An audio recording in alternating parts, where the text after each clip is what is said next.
The emergence of psychology as a science. In the 1900s, early behaviorists rejected introspection. Watson argued that introspection was subjective, in that it varied from person to person. According to the behaviorist approach, scientific psychology should only study phenomena that can be observed and measured. 1930s behaviorist scientific approach dominated psychology. Skinner brought the language and rigor of the natural sciences into psychology.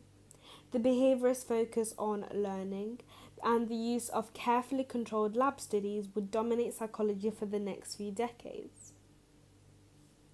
1950s cognitive approach used scientific procedures to study mental processes.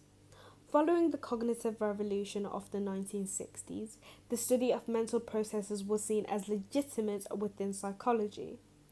Although mental processes remain private, cognitive psychologists are able to make inferences about how these work on the basis of tests conducted in a controlled environment, a lab. The 1990s, the biological approach introduced technological advances. Biological psychologists have taken advantage of the recent advances in technology, including recording brain activity using scanning techniques such as fMRI and EEG in advanced genetic research.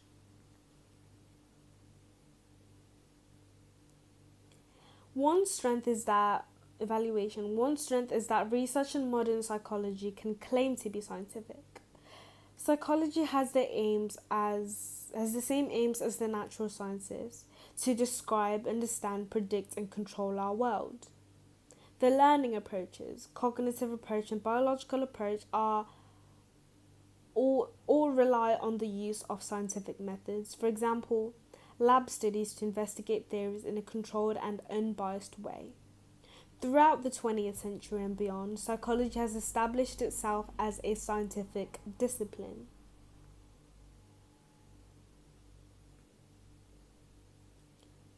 However, one limitation with psychology is that not all approaches use objective methods.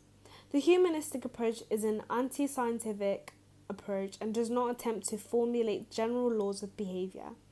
It is concerned only with documenting unique subjective experience. The psychodynamic approach makes use of the case study method. This is based on the interview techniques, which are open to bias, and no attempt is made to gather a representative sample of the population. For this reason, many claim that a scientific approach to the study of human thoughts and experience is not possible, nor is it desirable, as there are important differences between the subject matter of psychology and the natural sciences.